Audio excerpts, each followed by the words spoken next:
she'd lead us in the Pledge of Allegiance.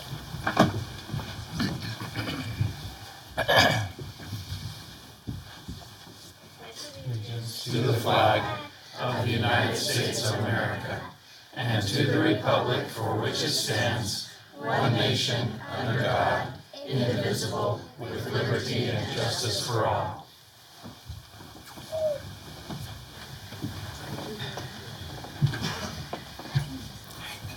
You're supposed to go, I.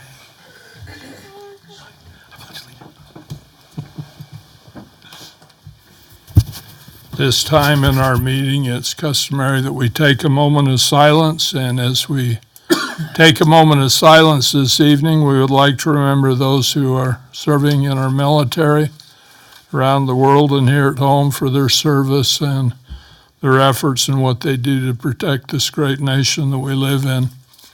We'd also ask to remember our first responders, our fire department, our police department, and others that serve in this capacity. We appreciate what they do each and every day for us. I ask you also to remember our city council as they make decisions this evening and discussions that will have the best interest of our residents and those who come here to Riverdale and our employees in mind. We'll now take a moment of silence.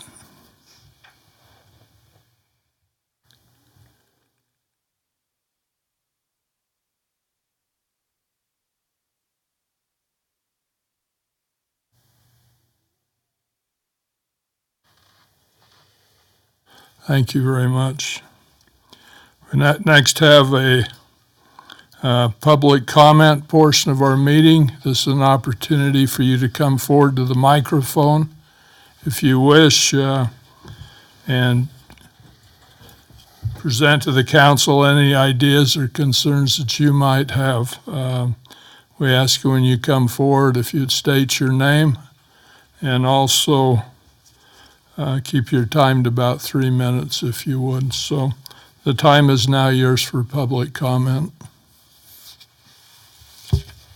Seeing none, we'll move on to presentations and reports. I'd like to maybe just share some things that I learned last night. Each month on the first Monday, we have what we call a WACOG meeting that's down in the county building on 24th and Washington. And it's the Weber Area Council of Governments called WACOG. And it's all the mayors in Weber County and also the county commissioners pretty well make up that committee. And we meet there to discuss problems in the county and to have presentations from different people.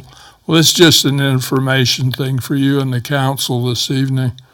We had a fellow there, a representative from Hill Air Force Base last night. His name was Rob Alexander, and he came to talk about an expansion proposal at the Air Force Museum at Hill Air Force Base. This is a $54 million expansion, and it's to house additional aircraft, and they're going to build, the proposal is to build a 120,000 square foot building, another building. They won't tear any buildings down, but they'll add a building. They'll move some of the aircraft in front of the building, which will allow for the 5600 South interchange expansion that's been proposed. The money again, it's $39 million expansion. I'm thinking of something else with 54 million, but it's a $39 million expansion, and Hill Air Force Base, they're asking for $24 million. The folks that run the museum to do this project, and also they expect to raise $15 million from private donors. So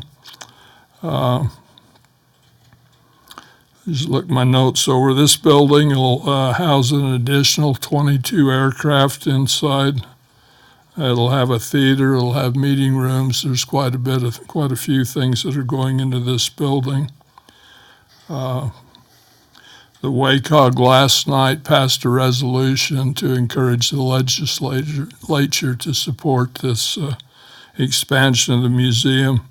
There's a lot of people visit the museum. Last November in 2019, they had the 5 millionth visitor go through that museum there. So there's new aircraft coming to the museum. They've got a Predator drone that they've got. They're going to do some work on it. They've also got an F-117 Nighthawk. That was the stealth fighter that came out, and also F-22 Raptor they're going to be restoring, and those will all go on display there. But I just thought I'd mention that's going to take place out there. That's quite a neat thing for the museum. Also, we know about the about 2,400 new jobs that are coming to Hill Air Force Base, and they're right near the museum. They're building 2 new buildings there, and Northrop Grumman is doing that. And we were told today, last night, I was surprised, but they said 600 jobs by May. Does that sound right, Alan? Yeah, I heard that one. Is that far along? Does it look like? It's moving pretty quick, but I haven't heard that. Yeah, they told us last night there would be 600 new jobs by May and about 1,200 by the end of the year. So that's coming really fast. That's going to help our economy here. Our retail, and there's also going to be a real need for housing in the area. So we've got all that to look forward to. So I'll just share that with you. That's all I have. As far as the mayor's report, I just wanted to let you know about those things going on close to us. Move it next to next item on our agenda. Excuse me. Yeah, next item on the agenda is the council committee assignment reports. Council, do you have anything from your committees that you serve on tonight?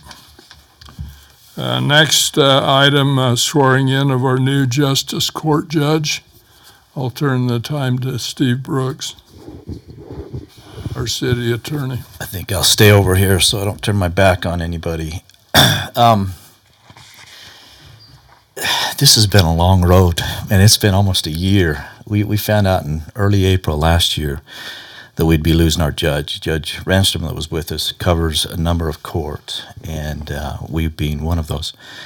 And we began that search, and this is a long, long process. Man, this was just amazing. But we ultimately got down to about 13 candidates, good, solid candidates, really good ones. And that makes that decision even that much harder. But when it all ironed itself out, I think we got the right man for the job, and I'm excited to have him.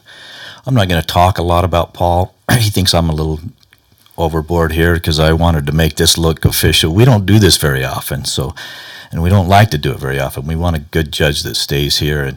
And one of the things that set Paul apart is he didn't apply for all those openings. Paul wanted the Riverdale City job, and that weighed heavily in our minds because we knew what Riverdale meant to Paul, and I'll let him talk about that further. But Paul was actually here when I started here 15 years ago. I don't know how long you'd been here, Paul, but it had been a while. And he was here another 3 or 4 years as one of our prosecutors. And then he had some opportunities to go out on his own, and he did some defense work, one of those bad guys in my mind. But I think it's valuable because our judge is experienced on both sides of the aisle, and I think that's important that you have a judge who's fair. And so, again, that weighed heavily in Paul's favor as well. So I'm not going to say much more, but you just look at the guy, and he looks like a judge. He was a good choice. So we'll have Shaylee swear him in, and then once he's sworn in, I'm going to ask his significant other. I believe it's your wife. Is she here? If you would put the robe on him, and then we'll have Paul speak for himself after that. Would that be fair enough? Okay. I wanted to look good here. So, Shaylee, if you would take care of that, we'll get him all on board, and we're excited to have him. He's ready to go. So, We're going to start right here. Go slow. Oh, yeah, like last time. Okay. I state your name. I, Paul Olds, Do do solemnly swear do solemnly swear that I will support, obey, and defend that I will support, obey, and defend the Constitution of the United States of America the Constitution of the United States of America and the Constitution of the State of Utah, and the Constitution of the State of Utah, and that I will discharge and that I will discharge the duties of my office with fidelity. the duties of my office with fidelity. Perfect. Okay. Thank you. Thank you.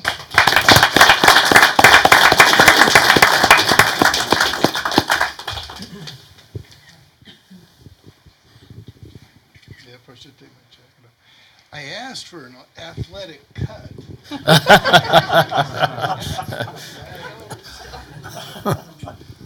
That's why she can't get it around you, huh? Very briefly, I think it was actually Steve. I was here in early '95, and I was wandering around the courthouse, brand new attorney, and a guy came up to me named John Geilman and must have sensed the forlorn look on my face and asked me if I wanted a job. He said, it won't pay much, but it'll give you some good experience. And I came out here in '95 and started prosecuting here, learned an awful lot from a gentleman named John Sandberg, and then kind of went on from there. And my hope is that I got my first legal paycheck from Riverdale, and I'm probably going to get my last from Riverdale. Now, that's a ways off, I hope. But thank you all very much. Council member, thank you. I can't tell you how happy I am to be here. Mayor, thank you very much. Well, Paul, would you introduce your family while we've got you here? Sure. Sure. Sorry. This is, what was your name again? This is my granddaughter, Emily. This is my mother, Catherine. My daughter, Brooke. My wife, Taryn. My grandson, Bo. My daughter, Bailey. Behind her is Brianna. And last but not least is the smartest one of the whole bunch, Hallie Jane. My granddaughter. wow. Oh, and Miles, I'm sorry. I did. It's my son-in-law, Miles. His son is on the phone. Yeah, my son is actually up in Kodiak, Alaska, training Navy SEALs.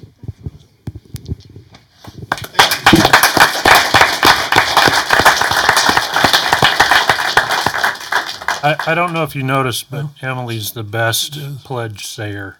Oh, really? Yeah, she's It out. very good. Loud and proud. Now I've got to go feed all these people. So, We'll be done here in just a few minutes. We can rock and probably roll. need to talk to Steve about a raise. Congratulations, Judge. You look good in that robe. Yep, really good. Thank you. Okay, thanks for being here for him. You bet. Enjoy your meal. Stay in Riverdale. Yeah, stand with me. Yeah, we can recommend a few spots. So. Okay, next we have swearing in of some firefighters and also employee recognition. Chief Shawley, Fire Chief. Thanks, Mayor, Council. So this is a good night for the fire department. We only do this about once a year. From tonight, it looks like we need to do this a little bit more. It's been a challenging year. We've gone through 4 hiring processes. We finally gave up on some hiring processes and went to recruiting. And so I think everybody here has been recruited at some point or another. So we have some very good representation from multiple cities that have come in to support us. So I'm going to save Shaylee a lot of time. We're going to swear them all in at once, but I'm going to bring them up one at a time. And I've been threatened if I make any of them talk, a quarter of my department standing behind me, you probably won't have a fire chief very long because they're probably no confidence. So with that, we'll start with our youngest full-timer, Mr. Cameron Cessna. So Cameron, we've had since high school. Cameron actually came in as an intern with us from high school. Oh no, you get to go stand over there so everybody sees you. He came from high school and he spent 2 semesters with us, donating all of his time. He spent about 1,200 plus hours with us. A lot of time. We decided we liked Cameron, so we helped him get through Fire Academy, EMT, and kind of worked him through. We about lost him to Layton. Layton picked him up full time. Interesting little side note. Can I tell him the story about Layton? We do have a Layton guy here, so I gotta be careful. So he gets in his chief's interview at Layton, and before he accepts the job at Layton, he tells my past chief and a battalion chief, can I have a minute to go call Chief Shawley? To make the decision. So I was pretty honored by that. And then he went, hired on at Layton. How long were you there? 3 go-arounds, and we had an open full-time position, and he ran back. So we're excited to have him. He's a wonderful add to our morale and future of Riverdale Fire Department. So with that, we have Scott Call. Scott Call is also one of our new full-time people. And Scott Call has 20 years plus on the fire department. Wow. He's been at North Davis Fire District. He was at Ogden and Northview, right, Scott? Sorry? Northview, Ogden, and recently North Davis Fire District. Correct. So he's 12 years at North Davis? Yeah, about 11 years. So we bring Scott over with a lot of experience. He filled in a slot that we needed that. So we recruited Scott over. Application, we got Scott brought over, and he's going to be, once again, another great asset as full-time staff. Jordan Batt. Jordan Batt comes to us from Northview Fire District, and so he brings a district fill and a couple other things for us. Jordan's going to be great with us as well. Sean Stanger from Roy.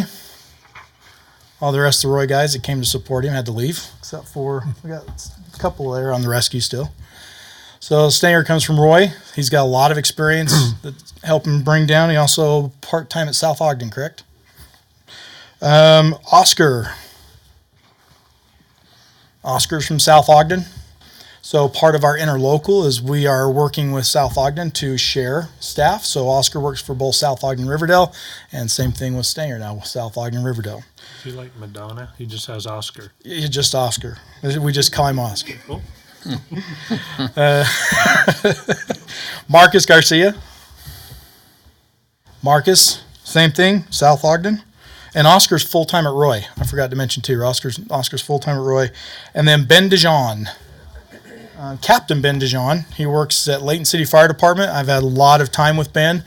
Ben is a phenomenal officer at Layton and brings a lot of good experience to us over from Layton City. So with that, I'm going to ask any of your significant others or family you would like to come stand behind you. So if you want to bump up, because in the fire service, it's just not these guys who are impacted every single day they work. Their families have to deal with them. So all the stuff they bring home, the missed holidays, the missed birthdays. So I'm going to ask the wives and extended family if they'd like to come up here for a second. I'm going to put you on the spot. Come on, don't be shy. Come up here.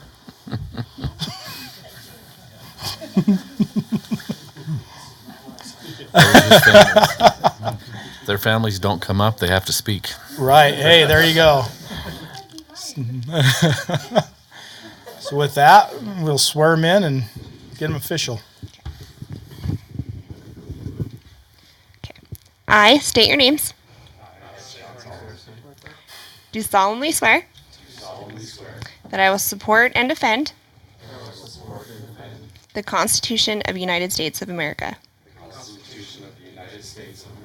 and the state of Utah against all enemies, both foreign and domestic.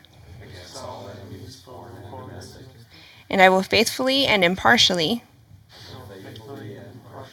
discharge my duties as a firefighter of the Riverdale City Fire Department under the appointment of the department according to the laws of the state of Utah to the best of my skills and abilities. Okay, perfect.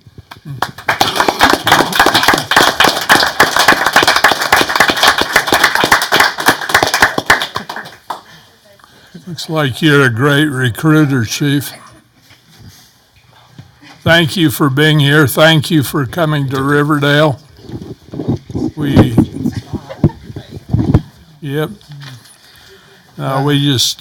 really glad to have you here and hope you enjoy your time here with Riverdale Fire. I told you about a quarter of my staff, right? It's a great department. It's kind of what we've experienced in the fire service. It's been very difficult to get good people and maintain good people anymore. There's just not the base out there like there used to be. So we're privileged to have these gentlemen come help us. So now a very special presentation. I'm going to make you come up here and stand now. If anybody knows the fire department at Riverdale, they know Kristen Hinojosa is actually the chief. So that's about as... That's how I sum that I'll up. just That's be your right-hand man. Yeah. So Kristen deals with almost every single one of our EMS calls. In some way or another, she's either sending it through billing, she's talking to him on the phone, she's handling numerous complaints or anything that comes through. Kristen's the first contact for us at the fire department. We had a gentleman who was overseas and his wife was transported. And during that time period, there was some confusion with insurance and some things happened. And if you're involved in the military at all, you cannot have any of your stuff go to collections. That's a bad situation. It got to the point that it almost went to collections. She got a phone call on a satellite phone from Iraq asking if she could help.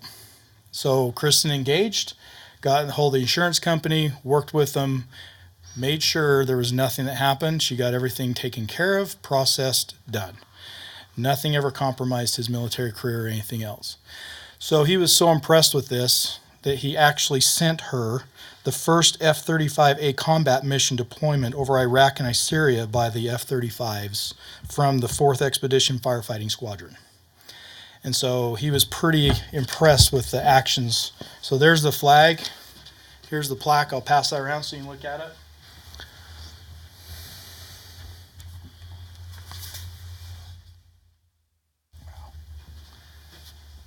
And to say that I have been utterly impressed with this woman, I can't even tell you how much she means to the fire department. So Thanks. just every single day she gives the extra mile. The mayor knows what she does for the mayor luncheon. Roger has seen her work as hard as she has. But to not recognize her for something like this, I felt would be an disservice to her. And so with that, I appreciate all you do and thank you. Thanks, Chief.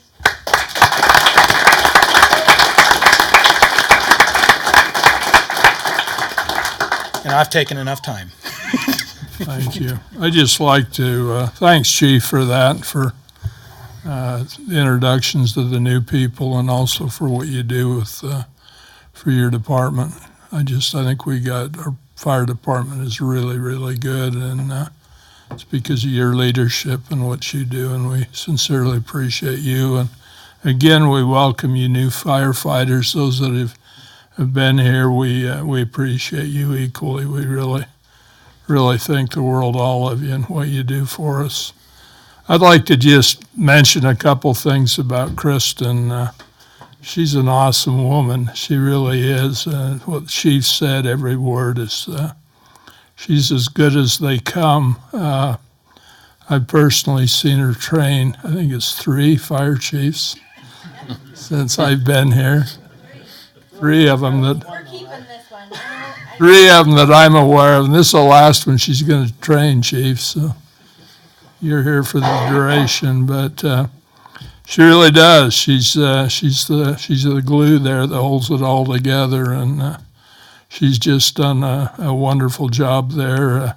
I know the Chief mentioned lunch with the mayor. That's an activity we have with 6th grade students. We have about 4 of them a year that will come from the 4 different elementary schools, and she's done so much. She orders all the food. She's made up crossword puzzles and games and things. Some of the students, we bring all these students here from the schools in police cars and fire department vehicles, ambulance, fire trucks, and they don't all arrive at the same time, but she's working with them and got games for them and does things, table decorations, a drink. She does it all. I mean, there's stuff on the video screens going on, and she's just really, really, really good at everything that she does. We really appreciate you, Kristen. Congratulate you that. So this is the last chief that we're going to have, and you're the last administrative assistant. So you're here for the duration too. So I am in retirement years. yeah. She is good, though. Yeah, very, very deserving of that award. So, going to move on now. Firefighters and their families, if you would want to leave at this time, you're welcome to. Unless you're very welcome to stay also if you'd like to hear the other things. So, have a good evening. Chief's buying dinner for you guys too. Thank you. Yeah, see you later. Thanks.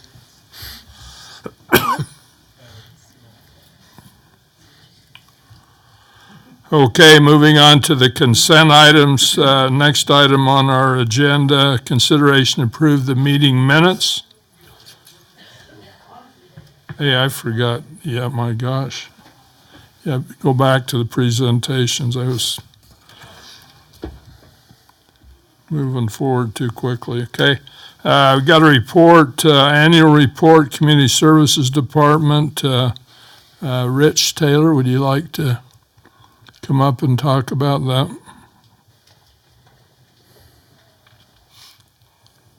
Thank you, Mayor.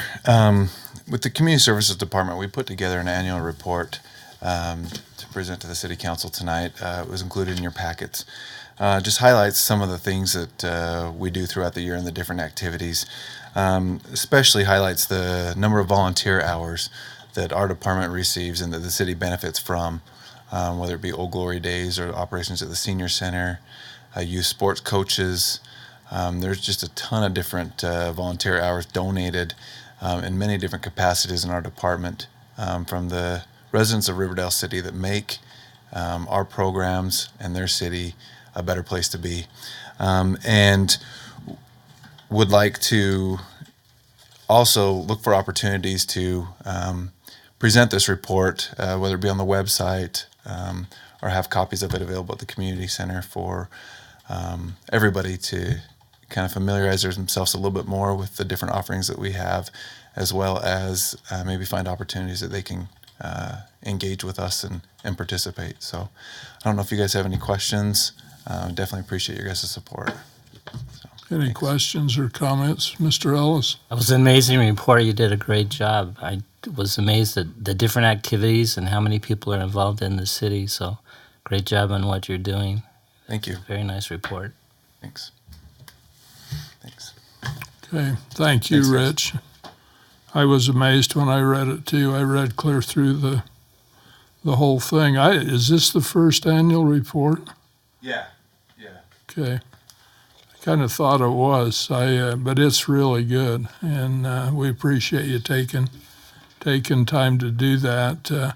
Should ask you while you were up here, I was just curious on that project you did for police and fire. I wasn't, just kind of curious what actually took place there. Sounded like there was a raffle and there was different things, and just curious how that went, what you did. Yeah, I think you're referencing a project that was put on by the senior board over at the Senior Center. Okay. To appreciate the police and fire, as well as they did a teacher appreciation as well. And if I'm not mistaken, they made individual gifts for each police officer and firefighter and delivered them to them. And then they, in those gifts, had a little raffle that they had larger prizes, I think maybe gift certificates and things that the lucky winners got. But it was an idea that the senior board came up with as a way to appreciate our police officers and our firefighters. That's great. Yeah. Good. Thank you very much. One thing I didn't see in there, and I mean, I didn't read it super carefully, so I hope I didn't just miss it, but I didn't see anything in there about the swim nights. And maybe they don't fit in there that well, but I think that's kind of a big deal. Should be in you're there. Yeah. You know, what is it, 8 or 10 nights every summer Right. you're out there, you Yeah. know, and it's kind of a cool document because I have the occasion to go and meet people when they move into Riverdale, or into River Glen, into that neighborhood, and it's always kind of fun to tell them, hey, these are some of the things you should watch for, and this is kind of nice because it's kind of all in one place. Like the website has what's going on now, but maybe not like, hey, in the summer, remember to watch for this, and Yeah. I think a document like this is nice if I could just refer them to it and say, hey, this is going to talk about all the different things we do in Riverdale, you know. No, that's great, and that was an omission on my end, a pretty big one. But I agree with you. We need to get that included, and Be good. So you get credit for that too. well, we could make an amendment on that first annual report and get it fixed up for you. No, it's fantastic. Yeah, good point. I thought it was really well put together, and I mean, I was amazed. Like I knew it all kind of went on. Like I love to see it and participate in it, but seeing it all in one place was kind of mind blowing. Actually, to realize how busy you It's a lot of stuff. You know, Yeah. it's nonstop over Yeah, we like to keep busy, so. there. Yeah, I'd be sure to add the swim nights to that report because that's important to a lot of folks. And For sure. it's a great thing. It's a great benefit for those who live here. So, Yeah. good job. Thanks, great, guys. Great job, Rich. Okay, thank you very Thanks, much. Mayor. Okay, move on. Discussion of a proposed policy document on park development. Mr. Worthen. Mayor, thank you. Appreciate council this evening some time to present this to you. Before I do, I'd just like to commend, the court, the selection of our new judge. What a great find that was. I know he's not here, but our firefighters, our planning commissioners that are here this evening, and of course Rich Taylor and his group had the opportunity to go down to Local Officials Day with the Youth Council here last week, and that was a lot of fun. I enjoyed that down there. It was an opportunity to get to know those kids a little bit more and their interest in Riverdale. I was fascinated by some of the discussions we had about what they like about Riverdale, what they think we could do better. It was a good time to spend with Rich and his youth council that he oversees. So thanks, Rich. But the firefighters, you can see Kristen's not here. And the mayor's right. You call her up, you ask for anything, and it gets done. It's amazing what she helps the firefighter and the firefighters that are out there in that department and Chief Shawley to accomplish. And commend Steve as well. That's a lot of work on the Justice Court judge. We come and present him tonight. Takes 15, 20 minutes to do that, but there was indeed a lot of work that went into that selection, and we're really pleased with our new Justice Court judge. Looking forward to working with all of those individuals. So, council, tonight on this agenda item, it's a draft. It's a work in process. We would like to bring it back to you perhaps next week for your consideration via a resolution. And really what this is it's a declaration of direction for the staff, of policy. Once you create a policy, there's a lot of things and programs and efforts that go into that.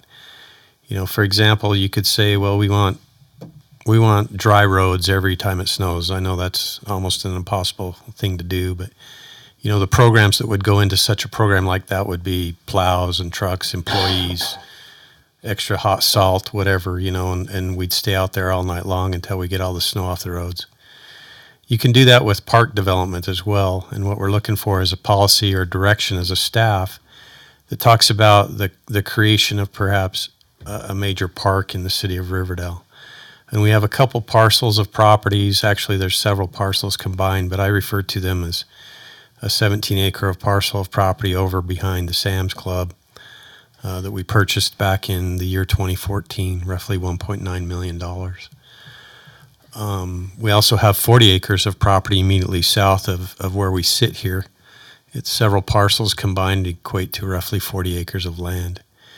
And that's long been talked about for many years to be recreational property. Some of you perhaps were on city councils or planning commissions, and you're familiar with discussions that way.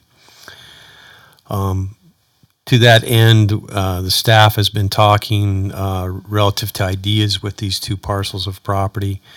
After we purchased the 17 acres, we held a community planning charrette, if you will, and kind of designed a park plan for that 17 acres. Since that time, it's been the position of the city to save money and ultimately, or someday down the road, develop that property, which we have been doing, setting aside dollars every year to do so. In the meantime, we've had these discussions. When I say we, the staff internally have had discussions about what best perhaps could utilize one parcel over the other and that could really benefit the residents of the city for recreational activities. And in the general plan of the city, it states in there, quote, according to the planning of the neighborhood and initiative of the American Health Association, there should be 6 to 8 acres of parkland per 1,000 persons. Riverdale has a population of roughly 8,500 residents, suggesting 51 to 68 acres of city property should be in parks. Currently, Riverdale has about 21 acres of parkland. So from a planning perspective and a recreational perspective, we're a little deficient. And so we look at what we have and we say, okay, what can we do with the financial resources that we currently have available? We don't want to go out and bond and create a loan for this. We want to do it and pay for it as we go. And to that end, we entered into some discussions with the mayor, Sean Douglas, our public works director, with Rich Taylor, recreation, and Mike Agate, our community development director, and we looked at ideas. And we brought those ideas to you when we met with the Planning Commission in our strategic planning meeting in late October of last year. And from that meeting and the discussions, I created this draft document that you have. And in summary, it basically states that there's pros and cons to whatever park development we do, but we believe there's a lot of positives if perhaps we consider strategically selling a portion of the 17 acres that could be utilized in some type of development with long-term economic benefit to the city, whether that's office space, commercial retail, residential housing, whatever, maybe some type of mixed-use type development. We've had developers inquire about the piece on multiple occasions to city staff. And then take the proceeds of that sale and develop a good portion of the 40 acres. I don't think we could do all of it. I think we don't have enough money, but we could do a significant portion of the 40 acres, utilizing some of the planning concepts that we created in the plan for the other smaller piece within the piece across the river on the east side of the Weber River.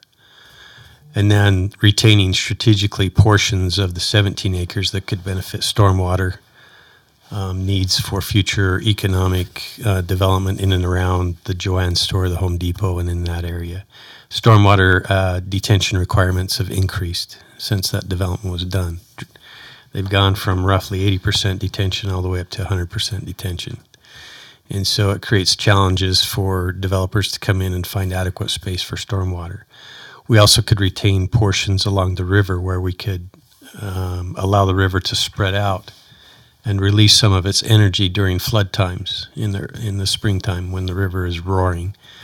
If you look at that section of the river, the banks, especially on the west side of the river, are very steep, very almost canyon-like, if you will. In some of the design aspects, we could retain along the river where you could have a stepped area, where you could have the river spread out and lose some of its energy. And also providing recreation space along there with trails and other features along the river that would enhance, visiting the river or walking along the river. There's a trail over there today. It goes nowhere. I've tried a couple times now to get ramp funding, and they just thumb their nose at us, but we'll keep trying. That trail currently just ends at the river's edge there on the west side of the Weber River. But in essence, what I'm saying is we could create some type of overall development on both sides of the river that would enhance the recreational opportunities of the city. And that's what this document basically outlines. I would like your input. It's a proposal. It's a draft. It's nothing in concrete. But I would like to bring it back to you hopefully in February or early, maybe a month from now in March, give you time to digest it. If you have comments, changes, or anything that you would like to add to it, take out of it, subtract to it, then I'm all ears. So that's where we are tonight. It is a draft before you. Mr. Arnold? I think we need a closed session to talk about what we see going in there, what kind of developers have made offers and things like that, because we got to figure out what that's going to look like. We've talked about a soccer field. They've talked about apartments. Which is just the opposite of each other pretty much. Yeah. And I think to have a closed session to hash that out a little bit would be ideal. Help us out. Okay. We can certainly do that on your next meeting if that's what you'd like to do. I could certainly share a lot more information relative to the status of the property. Mr. Mitchell, did you have something? No. You looked like you were ready. Mr. Stevens? Thank you, Mr. Mayor. Couple of things. You mentioned upstairs from and again, you briefly touched on that some of this was from, if I misquote, you correct me, from the October joint strategic planning meeting. I don't remember much of a forum for input. There was in the conjunction of the proposed ideas for new school and some things there, but I don't remember any. So this is a little bit of a, if I would have known that one, I would have been far more forthright to put forth my opinion so that it wouldn't have maybe gotten this far. But first off, on the second, is this under objectives, no, findings and considerations. There's a bullet that says the 17-acre parcel has significant development value and potential. The development of said acreage largely would be at the beneficial discretion of the city officials and planning. All right, what is beneficial discretion? Means you can strategically look at the property. I think this needs to be in a closed session. I think would be inappropriate to talk about this right now. I mean, Do you have any comments, Steve, on that? I think. Well, I mean, I don't know that the agenda really opened it up for a lot of discussion anyway. We probably should have this where public comment could be heard on it too, if we're going to discuss something like that. I think Alan's right. We need to set it for a separate time. I think it was just to introduce it more than anything, not have heavily debated discussion on it tonight. So Steve's correct. Really what I'm looking for is your input. It's dumb. I don't like it. Am I blunt enough? Well, I'll tell you this. Bottom line summary, council member, in response to what you have. The city has limited funding.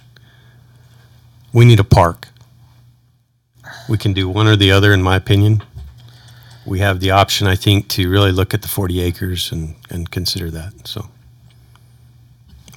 Yeah, we actually had one developer come in, and I guess I can say this if I shouldn't tell me. One developer come in with a proposal that they would develop the 40 acres. They even gave us kind of a site plan of what they'd done in, I think, Salt Lake County of a park. And they would develop the park in exchange for the 17 acres, okay? And it's pretty, in fact, there were people there from that company at that strategic planning meeting.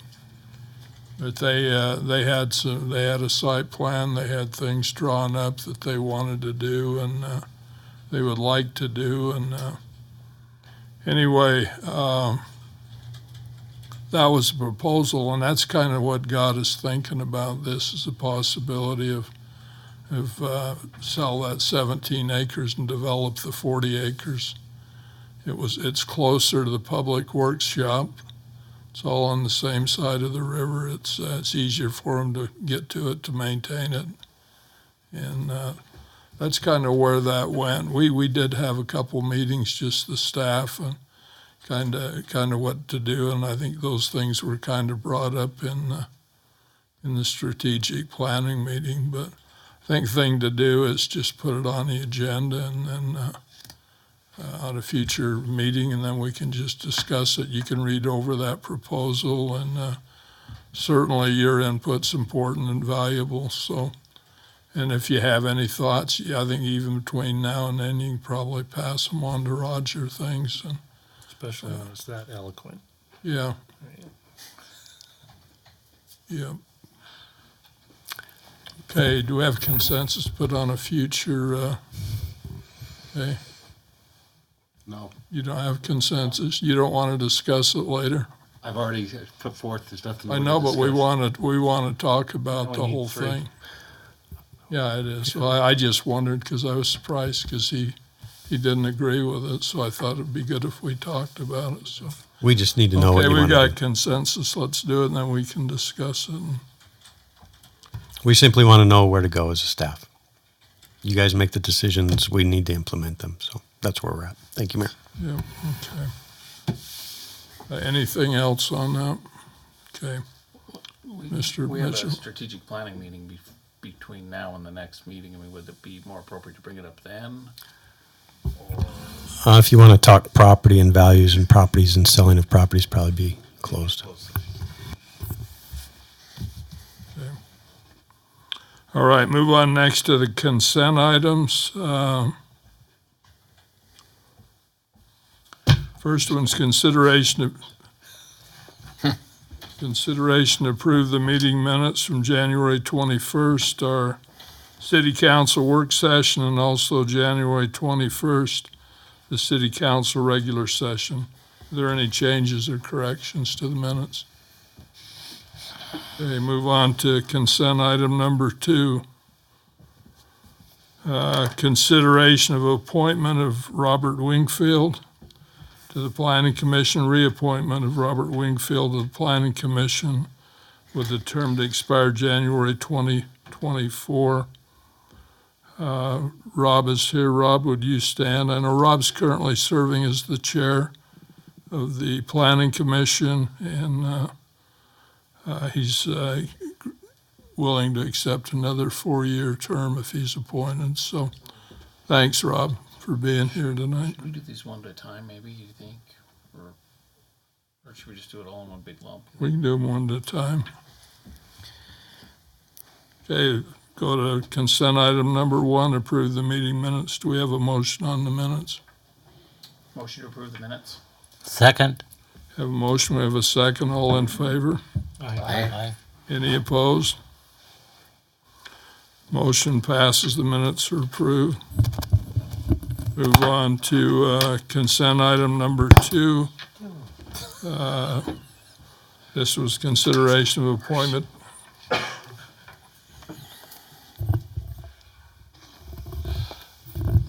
Microphone problem. This. No plug for this microphone. No plug. Yeah, they've got an empty one down there. There may be a reason for that, Brent. Whoever was down here earlier messing with things. Chaos. All right. It's not usually this chaotic, people. A second consent item, consideration of reappointment of Rob Wingfield. Do we have a motion on that consideration? I don't have a microphone. So moved. Second. All in favor? Aye. Any opposed? Okay, that one's approved. Move on to consideration of reappointment of Blair Jones to the Planning Commission with the term to expire January 2024. Do you have a motion on that? So moved. Second. All in favor? Aye. Thank you. Blair's just finishing up another term, so he's done a fine job there. So, okay, move on to consent item number 4, consideration of appointment of Suzette DeMar to serve remainder of a 2-year term from February 2020 to January 2022. I guess she's filling the remainder of Kathy's. Is that what it is? Okay. I didn't know that when I talked to you, Suzette, so, but that'll work, give you 2 years, and then you can. And I have called and talked to her and explained that to Suzette, so Have you? she's aware of So that. she already knows that. Do you like stand up, Suzette? Just so, thank you very much, Suzette. We appreciate your willingness to serve. I know she was excited about doing it. She's mentioned in our upstairs meeting, our work session, that you've been coming to city council members just to, not as a watchdog, but just to support the council. And I know I believe that's what you had told me before, but we appreciate your willingness to serve, and thank you, Harold, for supporting her and letting her do that. So I'm sure she'd do it if she wanted to anyways. Thank you. All right, thank you, Suzette. Be careful, we haven't approved it yet. I know. Yeah, you gotta watch these guys, they're tricky, so. Okay, do we have a motion on appointment of Suzette DeMar to serve for the remainder of this term? So moved.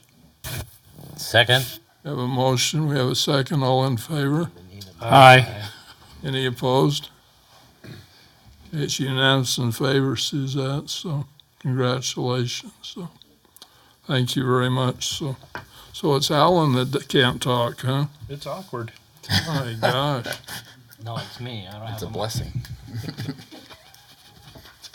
can be that way first. Bart has mine. Alan. This is how the city council differs from the planning commission. We have humor, right? All right. Doesn't matter because there's no plug. There's an empty plug down there. And then you can plug There we go. Problem solver. Mr. Decisive. That'll work. Somebody wouldn't have unplugged me, you know. I don't know how you end up with mine in the first place. Testing. Okay. Okay. All right, move on to the action items. Excuse me. Consideration for the amended site plan approval of the proposed Riverdale retail/restaurant building, property located approximately 4104 Riverdale Road. This is the property that was formerly occupied by the Chevron station and Papa John's. Mr. Eggett. Thank you, Mayor. As you noted, this property is at 4104 South Riverdale Road. It's zoned in the community commercial C2 zone and received a conditional use permit approval back on June 11th of 2019. The city council thereafter approved it on June 18th of 2019 in its original proposed format. Since that time, there's been requested changes to the site as a result of neighboring interactions with a property owner with shared use that have, I guess the best term would be broken down negotiations for that shared use. D, would that be an appropriate term? Probably, yeah, broken down negotiations for that use. As a result, the site plan needed to be modified in order for D to maintain his agreement with a future user of that building. D's gotten pretty far along with that user, and as such, the timing on this is becoming increasingly more crucial, and with that holdout, D has had to look at other alternatives with the development of this site. That's why we're here tonight. The property ownership is BN Riverdale LLC. The Planning Commission did review this on January 14th, 2020, and at the conclusion of the presentation and discussion, provided a favorable recommendation for approval of the amended site plan to City Council this evening. You have some more information in your packet on the executive summary. I'm going to scroll down for the sake of time, just go over some of the reports. My report doesn't show any issues to be had in this case. I will move down to the staff reports. Just note two brief things from Mr. Douglas, and then we can talk a little more with the applicant about this. But under stormwater, Sean Douglas states a drainage system long-term operation and maintenance plan and BMPs has been submitted and approved. It'll need to be recorded with the plat before final occupancy is given. They know how to do that. They've done that before with other projects. They'd be in AWA and D. Hansen's group. Under streets, Mr. Douglas wrote, due to the proximity to the intersection and the traffic configuration of the 300 westbound lanes, the entrance closest to Riverdale Road should be considered for right-in, right-out only. Another option would be allow to the project to move forward as presented with a binding agreement, developers or other, that the developer/owner would install traffic control devices approved by the city if the west entrance traffic movements create traffic problems on 300 West that could be eliminated with traffic control devices. So those are his comments. Otherwise, the police department and the fire department have shown that they have no issues. Mr. Koger, the fire marshal, just notes, I do not see any issues with this as long as we will have access from John Pear's parking lot. I have talked to him after the fact of this comment. He's also indicated that there would be access provided for fire control off of Riverdale Road and 300 West with some potential minimal closures to the lanes. But if there was an emergency problem, I'm sure those lanes would be less drivable anyway at that point. So that's what he's communicated to me. And then Mr. Worthen, our city administrator, just says, I have no concerns with the proposed 300 West project moving forward. I believe the site, which has accommodated fuel service station for years, can easily accommodate the new use of a restaurant or other retail establishment. Moving on, the city engineer's comments are such that he says, in my opinions, the revised drawing stormwater storage redesign still reflect the standards of Riverdale City. So he's supportive of the changes and the updated changes that have been provided. He says, I herewith recommend engineering approval of the 16th of January 2020 site plan improvement drawings. Thereafter, you have the application from the applicant and the payment.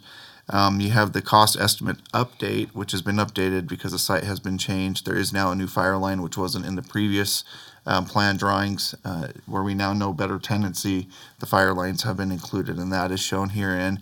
And then the city engineer states that he's supportive of the engineer's cost estimate for the quantities and costs associated with the installation of the required public improvements. And he notes, in my opinion, the engineer's estimate with the escrow amount, including the 10% warranty amount, should be, and then the dollar amount at just under $37,000, which obviously I would take care of. And then you have the packet therein afterwards showing the updated drawings. This has gone through a couple of revisions, but we're at a point where it's ready for city council review, and I would defer back to the mayor for council with any questions that they may have otherwise. Thank you, Mr. Reagan. Do you have any questions or comments? Mr. Ellis. So you talked about traffic barriers or something. If it doesn't work out, what are they looking at doing? We could invite Dee to come up, but this came up in the planning commission. Some of the discussion at the planning commission level was this is a small piece of a long-term plan to create east-west connectivity through the whole RDA area. And as part of that, the concerns here by Mr. Douglas, how do I say this, may be a little time sensitive in that with that future east-west connectivity, some of these traffic concerns may wash themselves out. We don't know as a city or as an RDA what that looks like. So as a result, we don't know what impacts there would be with left turns in or out off of 300 without knowing how the whole area would develop. So what he's saying in here is, should there be data from the police department or other information that there is a high amount of traffic incidents or concerns, Sean is saying that we ought to explore the idea of having an agreement with Mr. Hansen's group to look at that as an option to should there be a high level of incidents, look at it installing some kind of traffic barrier along 300 West to eliminate those kind of movements that could be incident driven at that site. Now, the traffic access point that is in contention is currently there, and it has been operating for the gas station, but admittedly there is a different use. So again, it begs the question, where we don't have the data to drive the decision, it's kind of a point of conjecture without real solid evidence of what issues may be at hand. And so this is an effort to explore an alternative that may let us, I guess for the lack of a better word, see how it operates before then deciding if something more intense needs to be installed with the median. So has there ever been a traffic study done on that intersection, or? Not to my knowledge. Dee, do you have any information of anything?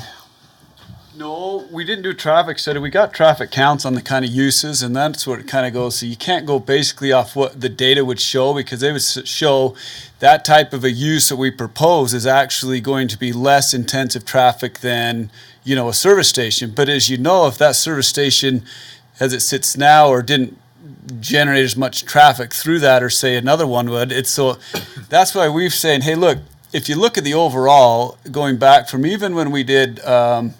Going clear down to when we removed the median by Discount Tire. So UDOT's been working with us all along there. So we removed that median to open it up along Krispy Kreme. In exchange, we cut off 5 different access points on Riverdale Road from the Best Burger, the adjacent property, and then the couple on the Brands property. And we cut one off on ours on this site specific in order to try to start to show how traffic would flow. And so in speaking with Mike, and a solution we said is before we do the final site plan on maybe the overall RDA development back there, then we kind of we do a traffic study and see how everything's modeled at that time. And I misspoke. I said east-west movement. I meant north-south movement, clearly, if that wasn't clear. I apologize for that. Yeah, so that's kind of what we're seeing. So it's kind of like we're step maybe 6 or 7 on the whole picture, but the idea is once we punch that access through on our eastern side, and it goes straight through, and then hopefully, we'll be able to work something out with the neighbor when it redevelops mid-block. We should have good circulation from light all the way to light. And at that point, whether, depending on the high uses, then we'll know what the development will be. But we've made it pretty deliberate to follow what UDOT's kind of telling us to do and getting rid of access points and that. So, yeah, this one's a little tricky. We're kind of in between knowing exactly what traffic. We do have Starbucks there, and, they generate a lot of traffic. But I don't know. That's on the corner. We had another restaurant use, but we decided just parking's a little too tight. We didn't want to make it unsuccessful for them, so we're saying, no, let's put you another spot. So that is the only tenant we have. But we didn't change from our site plan here. We didn't change any access points, building square footage. It's just we're lifting it up on that corner, so we can access back on that back access way. So that's really what the change is. I think, go ahead. No, I'm just thinking that the traffic, I think, is going to increase a lot because that service station has never been overly successful, busy. And Yep. Starbucks, at least our Starbucks here in Riverdale, Look at the volumes. It's a nightmare. I think the traffic volumes are going to increase significantly over this. Yep, and that's why we're here to kind of continue to monitor the whole process on that one. And yeah, and I don't know if I can just basically say, hey, they're going to keep the other one open, so it shouldn't matter. But their plan is to offload that one. But maybe it just continues to get popular and that. But we used to. Let me just interject. no, they're going to keep them both. So hopefully it lessens here. Well, there a lot. Used to have a. No idea. Terrible. We used to have a. Okay. Sorry. It's all right. We used to have a convenience store there, Car Quick, for a lot of years. Convenience store, gas station. It was really high traffic. It was a really busy place at one time. And I think they had probably the same access points they've got now. Was it a rebuild? And what's the history on the lighthouse? Did it get built into the new one? That's a different building, yeah. Yeah, when we pulled the tanks, we found one that was about 50 years old, so it must have been from They that figured one. that was a Car Quick tank, I think. Yeah. Yeah, it's Car Quick. Yeah, it was Stimps. It was tied in with Stimson, same people that had Stimson's markets in Ogden and that. But it was high traffic. Yeah. It was a busy place. So I just thought I'd mention that. It's still, isn't that right, Chief? I don't know, you haven't been here that many years. You didn't remember Car Quick, so. But I think it's kind of a working process as we continue on and through the overall development. But we're excited to finally get started. Sorry, it's been a little bit of a mud hole, but we're excited to get going. Any comments, questions, Mr. Mitchell? I just want to express a lot of concern too, because when I would access the gas station, I would come in off of Riverdale Road usually, and that's going to be gone. And I could even go back out that way and hop on Riverdale Road, and I agree with Councilor Arnold that you're going to have a lot more people going in and out. And I just don't know if there's some way you can direct them as they come through the drive-through, maybe to go up to that top road or something. It's a couple train of thoughts. You can put a sign up, but it's, one of the good things is it's within internal on the parking lot. And a lot of times you see it along Riverdale Road as well, but people self-regulate and they'll say, hey, we need to go pop up on that other one and get out. And so I think it's something you're going to have to watch on that.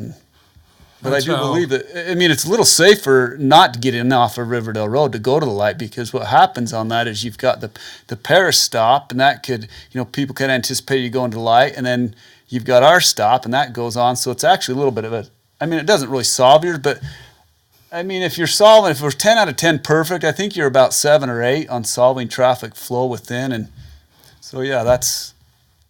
I bought gas in there for quite a few years, Chevron gas, and I know if I wanted to go west, I'd always go up and go around behind the building and come out, and then I could make a left turn safely and go about my business. I think people know they got to do that, but you still, I don't know, there's just a lot of things you do. You keep the honest people honest, and the rest people just do what they want anyway, getting in and out, so. Yeah.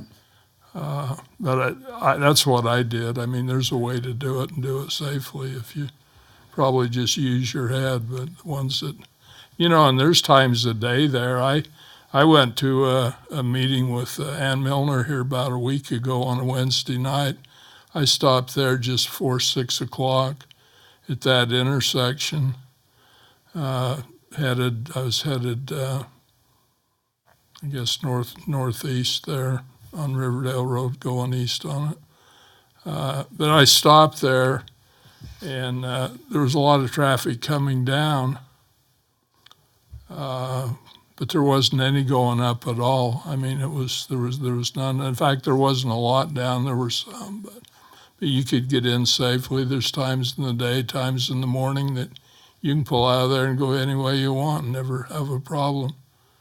We just always look at worst case, I know it's just my own opinion, but Well, I know a lot of the high school kids are really excited about it, and they'll be headed that direction in the morning. And I know some of the hospital workers I've talked to that are headed up to Ogden Regional from the Roy area and stuff will be, and luckily that's right in and right out. So I hate hearing from people, why did you guys do that? That's just ridiculous. Why didn't you do something about that? And I'm afraid until we get something going a little bit further, it's kind of, I don't know what direction it is, yeah, but I know what you mean, it's not really any exact direction, but that'll help. It will, but if you look at it, going back 5 years, you're talking about almost a half a mile, and we're 2 parcels. Yeah. From the connectivity, but no, I can appreciate that. Well, I think that's a great answer too. Is this is the second piece. If you have Krispy Kreme being first piece, but it's the second piece of a great big project. Well, I'd even say it goes further to Ruby River as we connect down along there. So that's the best circulation. And that's what we've worked with UDOT and their traffic engineers to say, hey, look, get this circulation and get all the way through. And then that's your optimal. Then Riverdale residents can use the back road just like we do everywhere. Yeah. Okay, go down 4400. We do. Any other comments? I have one, questions? Mr. Wortham. Councilor Mitchell brings up a good point. We don't have a lot of data. We have, obviously we all know what Starbucks can do. They bring a lot of traffic. The mayor's right. You can make that movement at 6:30 in the morning, no problem, or 7 o'clock at night, even perhaps during the day. I went to a meeting up in South Ogden the other day, and I had this thought, I'm going to just watch that for a period of time. And there were a couple times where there were only 2 cars at that stoplight, turning onto Riverdale Road, coming down 300 West. And I could have made that movement. That was roughly 2 p.m. in the afternoon.